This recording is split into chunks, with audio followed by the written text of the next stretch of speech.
Mikey's Planets. Can you eat me?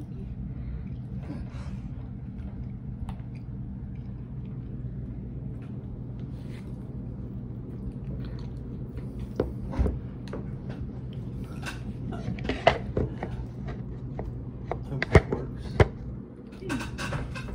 Oh.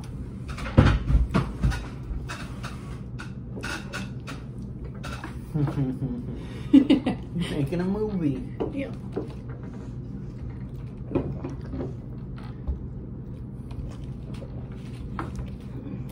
I make like a cheesy joke like, Brian, what's the planets like today? Yeah. Ah!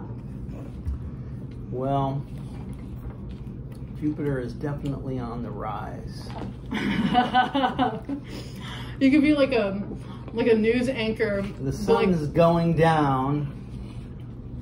Yeah, right. The like a weather report, but news anchor. Mhm. Sure, Mhm. that's a good idea. Yeah, you could be just like the weatherman, but it's like today this planet's coming in. Well, And this planet's in retrograde. I'm not sure if you're familiar with Rob Breslin. Breslin. He's done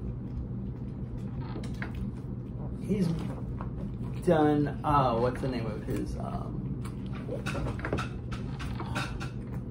he wrote a book called Pronoia, but like his website and everything is called something astrology. It's really good though, because this guy, he has all of these real intuitive sort of interpretations that like use all of these cultural references, and he always has a really good metaphor for the reading for that month. Well, what if you did like a daily thing now, you know? Like, Yeah, he like probably, the moon changes every 2 days. right, 2.5 days, right.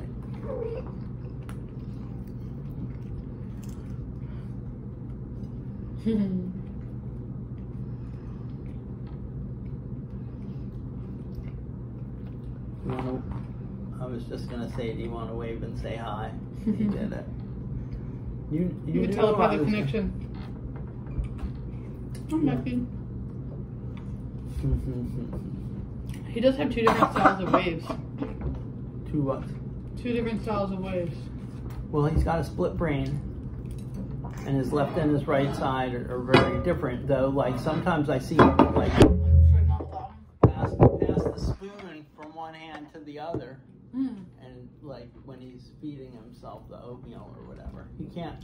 We tried grabbing a burrito today, but like he usually feeds himself better with the right, but sometimes he's doing it with the left. I'm like, okay. But when they were first teaching him how to do it, and I was like hand over hand, you know, where I scoop it while he's holding it, I was doing it from the right side, and then everybody at school was doing it from the left side. I thought it was interesting. And they didn't know that I was doing it the other way, and they thought that he was, you know, fine doing it both, or, you know. Ambidextrous. I don't know if they weren't trying it the other way. We were each trying it different ways, so it was coming out ambidextrous, you know. But and maybe that's also another kind of thing of like how what the teachers expect of a student is what they get out of it. You know, like when they told the teachers, like they did these studies, when they told the teachers that, oh, these children don't learn well and they have problems and stuff, then the teachers treated them differently, and then they manifested those problems even though they didn't really have them. And it just goes to show, you know, the bias, how bias kind of affects everything. Abraham Hicks kind of talks about that though, about the vortex. I'm listening to a lot of her videos on that. But what I was going to say is I think it's interesting that you just call him split brain, because something I've been learning a lot about when studying trauma is that we get split brain. Oh. That like we become 2 different versions of the self. Oh, I see. Right, like when the trigger, sometimes for some people it's a sound, or like a response in a relationship that like people split. It's kind of interesting to think that. Well, that might be more like split personality. Or that like I think that's two different things. If I had to be honest. The term "split" means to leave, or like to go away or whatever. But Go away. Something else that's funny is that you have a telepathic shirt on, and you had a telepathic communication.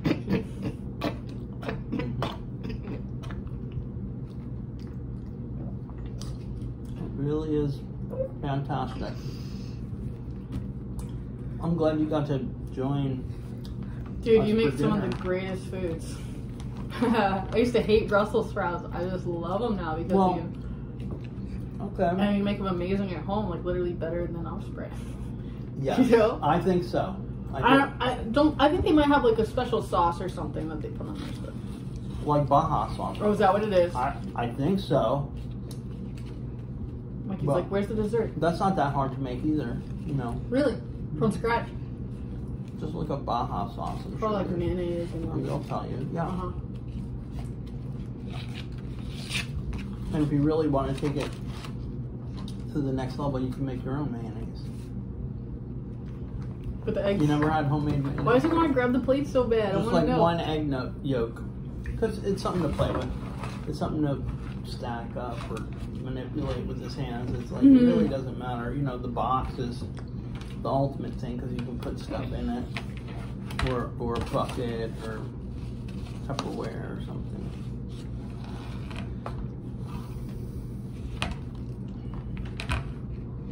There are more beans.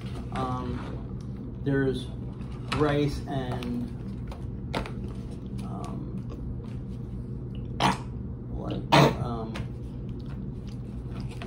baked beans with rice. So it's all leftover stuff. I'm thinking, offering, but I appreciate you. I'm thinking about though how you're talking about how the teachers like what they believe, like something that comes to mind is like some of the amazing things that like Mikey does, like how he's walking and like picking himself up and like certain little things. Like he just, I don't know what you call that thing that he pushes, but him putting himself into the machine or like the walking device. Oh yeah. Little things like that. Or him feeding himself, like little. Yeah. My friend Vanessa was like, I believe that your belief has to do with growing that. up. Yeah. Does that make sense? Sure. That you like, since you believe that he can do this, and you talking to him like he's a normal person, like all those things. Yeah. A lot of people wrote him off. They thought he'd be dead by now. Even. What? Yeah, like I had people kind of like trying to counsel me. Well, he might not really live a long life. And I'm like, well, I'm not gonna worry about that now. Why would a missing corpus callosum cause him to have like a non-extended life? Well, again, it's like if he was around enough people that believed that. Okay. Back to beliefs. Yeah. And they didn't, because of that, they didn't like think to get him up out of bed, or that he can't do this, so he never will. This stuff makes me mad. But before he could walk or even get up, I was like putting him on his feet and holding his hips and then walking him back and forth to the kitchen or the bathroom or whenever we needed to. And his feet would go, one would go in front of the other, and then I would just like kind of help him shift his weight, and he would just do it, and we never stopped doing it.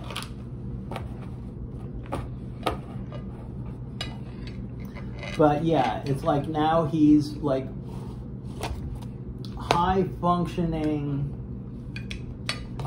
in some ways compared to if no one had taken that kind of everyday, all day type of approach. Because that's not the type of thing that happens from 30 minutes of physical therapy. I don't care how good the therapist is. Have you heard that babies will die if they don't get love? Have you ever seen those studies? Sure. It definitely comes to mind. How did they come to that determination? Dude, they did this awful experiment where they let them die. they didn't hold the babies or anything. They just gave them nourishment, food and water or whatever, but didn't hold them. And the babies that weren't held, they died because they needed the love, they needed the care. To me, that's just mind-blowing. But also, again, the study that they did, like, that's kind of sick, right? Yeah. Well, look at what all of us survive. Look at what we live through. Dude. We get the care and we live, but then all those other things that are, you know, the abuse and the dysfunction. Yes, but this is triggering like a childhood thought. Okay, when I first learned that study, like I thought that, okay, all of us were loved just enough. Like maybe I suffered a lot and then someone else got Oh, it's backwards. It's gonna be backwards. that like everyone was loved just enough. That like maybe I suffered a lot, but then like because of how much I suffered, maybe someone else got more love, but everyone that's alive got just enough love to live and make it this far. Like it's like a weird thought like that. Like, just everyone was loved enough. Just enough? Just enough. But not more than what they Like- needed or... Yeah, it's like a weird childhood thought that like if we weren't loved, we wouldn't have made it this far. And then like now this is like reactivating other thought patterns, whatever that has to do with like us finishing the job, like putting that love into ourselves by saying, no, I'm not going to hang out with this person that talks bad about me. No, I'm not going to not take a shower or not brush my teeth or like little self-love things. Those are just things that come to mind, things that I struggle with sometimes, right? Brushing my hair, brushing my teeth, like stupid stuff, right? But this thought is just a thought, and it's not necessarily true, and the feeling isn't so much true. It's a feeling that you were having at a certain point because you were feeling the lack of love that was out there. Or the story of that I thought that I lacked love. Okay. He's got so much personality. Yeah. He wants to get in on the talk, but... I hear him talking all the time, dude. Like, I heard him say he loves me. I heard him say that. Yeah. Sometimes I feel like I hear my cat talking, too. Like, out! Let me out! Love! Cat treats! Little stuff. But I think that also that triggers the thought of belief again, too, you know? Like, do we believe that our babies can understand us? Like, look at people and parents that talk to their infants. And then people that are like, oh, that's weird to talk to my infant, I don't know what I'm saying. And treating it like that dissociative energy. Right. Yeah. But then I ask these questions, like, too, like, does that mean, like, parents that talk to their children at, like, an infant age, does that make them smarter? Because they're understanding the language, or they're, you know what I mean? Like, the communication, like, treating it like it's a normal person, like... Well, when you say smarter, do you mean, like, would they score higher on an No, IQ test? no. Or I guess smarter... emotional intelligence? Is that something that you can measure? Or what do you mean smarter? EQ can totally be measured, from my understanding. I love these questions and thoughts and challenge thoughts. Yeah, it's it's more like you can refine the way you're thinking by exploring your own questions. Improving my questions and thoughts wrong? Well, like or, you know, just maybe Mikey. finding a better question to ask. Like, what's the bigger context here? Purpose of life? I don't know. Yeah, sure. Well, I did want to share something with you that I saw on The Simpsons last night. And it's Lisa Simpson talking about Buddhism. Really? And she says that there is a Buddhist story about how there's a big dinner table and the table is full of food and all the guests are sitting around, but they're all starving because their chopsticks are too long to get the food into their own mouths. So then there's another version of the story where everything is exactly the same. An abundance of food, and everyone is fat and happy because they use the long sticks to feed each other. Because they can't use them to feed themselves. And it's kind of like how our lives are. And if we could see the world like that in our thinking, then it would be just like, how do I only take care of myself? You know, and maybe it's that, well, when I take care of someone else, then someone else takes care of me too, in that way. That makes me think of tithing right away. Right, that we're all in it together. That's what seed money is. Seed money? Seed money. What's that? That's the book that I shared with you. It's on PDF. I tried to get you to read it 6 months ago. Physical books, hold in my hand, highlighter, underline. Yeah, okay, but it's really the thought that counts. I understand. So why don't you just, you read the book, principle. Teach me. It's like tithing. The seed of money is? Yeah, seed money. Seed money. It is like, money is like seeds. And you have to plant some of them to get a big harvest. You have to let go of it. And like a church, theoretically, is like, if that's where you're getting your spiritual nurturing, then you should be giving back to it. Oh my God, so you're saying if you're getting your spiritual nurturing from receiving money, that one should give money to receive what it's giving? But maybe not with that intention. I think you should do it first, because the church, in theory, or whatever, it might be some other organization or a person. It might even be your therapist. I mean, they would be charging you, but if they were doing it for free out of love, then you could certainly be tithing to them as a donation. Mm-hmm. But yeah, in that whole concept of we're all taking care of each other, then everyone would be contributing to what nurtured them in that way, like their church. People also talk about how that, like, what people give is what they need. Like the way that you just fed me, right? So maybe you need like someone to come in and feed you and cook for you and let you sit and chill and have some tea while someone's like prepping, right? Or like how you take care of Mikey, like somebody really taking care of you in that process as well.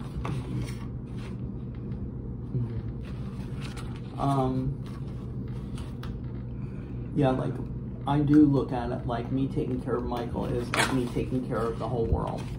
And the analogy that I've made is that humanity is to the same degree dysfunctional of our potential as Michael is compared to the rest of us. Humanity is a handicapped child with a split brain. And the only thing that I can do to make it better is to take care of him. And myself, to be in that space where I have the responsibility, drop everything else, this is my devotion to the universe. The ability to respond. I'm hearing it, I'm feeling it. But it also feels like slightly painful, like the burden of taking care. Are you trying to avoid the pain? That's where all the growth is. Just in the struggle. The avoidance of the pain, as the Buddha would say, is the cause of all suffering. So you're saying step into it. Step into the fear. Surrender. I hear it. I hear it. I hear it. Feel it. Let it be. You know, and then do what you can. You know, it takes you to that place.